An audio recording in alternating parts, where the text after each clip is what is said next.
Today marks the 50th anniversary of a violent milestone in the struggle for civil rights, a near-fatal assault that put Anniston, Alabama on the map.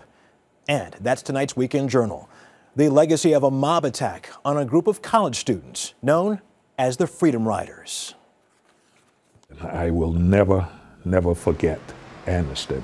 Anniston, Alabama, the place where Hank Thomas nearly died. In 1961, Thomas was a 19-year-old freedom rider, one of 7 blacks and 6 whites who boarded buses bound for the South to protest segregated interstate travel. Were you frightened? I'm 19 years old. You don't know enough to be afraid. But that changed on May 14th. When the riders arrived in Anniston, they were met by a brutal mob which shattered windows, punctured the tires of the bus, and set it on fire.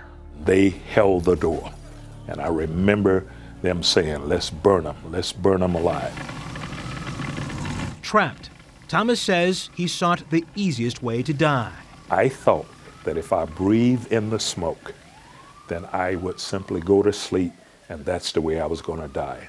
But he got lucky. A fuel tank explosion scattered the crowd, allowing the riders to escape the flames. It was like a scene from hell.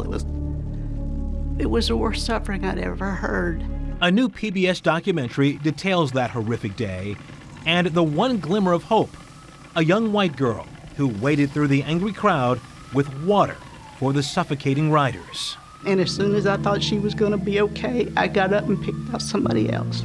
Her name was Janie. I will never forget her. But for 50 years, Anniston ignored that infamous day. Bring back memories, though. Herbert Palmore was 14 the day the bus burned. Now a city councilman, he believes it's time for the city to come to terms with its past. We still have resentment in Anniston. So that's something we have to put to rest. A group called the Spirit of Anniston is trying to start the discussion.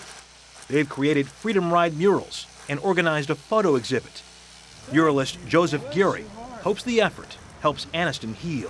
Anniston has this bad reputation, and I think doing this was part of moving beyond it. So this is a wonderful thing.